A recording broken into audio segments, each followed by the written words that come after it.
চলো নীল, আমরা অনেক দূরে পালিয়ে যাবো, তাহলে আমার স্বামী আর আমাদের খুঁজে পাবে না। চলো মাহি।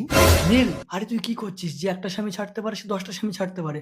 ওর জন্য তুই তোর প্রেগনেন্ট বউকে ছেড়ে যাস না। আমার বউর জন্য তোর এত দরদ হচ্ছে কেন সাহিল? যা। নীল, চলো মাহি। চলো চলো।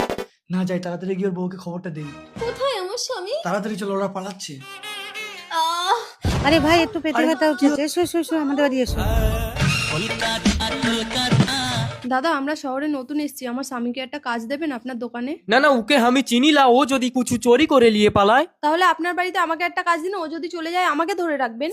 জুটা ইকে কাম দে, আমি লড়কি লিয়ে ঘর যাবো, চলো।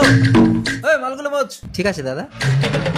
আপনার বাড়িতে তালা বন্ধ কেন? বাড়িতে কেউ থাকে না? আমি একেলা থাকি, আসো।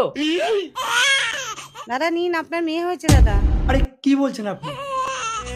দাদা, আমার মেয়ে কি তাহলে ভুল পরিচয় বাজবে? না বোন, চল নীলকে খুঁজতে শহরে যাব। তাই চলো। কে? নীল? আজ 10 দিন ধরে না খেয়ে সারা শহর তোলপাড় করে তোমাকে খুঁজছি নীল। বাড়ি চলো। এই আমি যাবো না, যাও। দেখ নীল, তোর মেয়ে হয়েছে। কই দেখি। এ তো তোর মতো দেখতে হয়েছে রে সাহিল। এই তোকে তো আমি ছেড়ে দিয়েছি। এই তুই কি আমাকে ছাড়বি? আমি আর তোর সাথে থাকবো না। চলো দাদা। আর শোন, একদিন তোকে আমার পায়ে পড়তে হবে, সেদিন আমি তোকে ক্ষমা করবো না। দাদা চলো। এই যা যা। এই জোটাই তুই একটু দোকানে থাক, আর মালিকের বাড়িটা কথা বলতো, আমি একটু মাহিকে দেখে আসি। মাহি, ও লড়কা ছোড় দাও, আমি তোকে রানী করে রাখবো। ঠিক আছে মালিক, তাহলে আপনি ওকে আপনার দোকান থেকে লাথি মেরে বের করে দিন। সাহিল সেদিন আমাকে ঠিক বলেছিল যে একটা স্বামী ছাড়তে পারে সে 10টা স্বামী ছাড়ে। अबे साला चल फुट।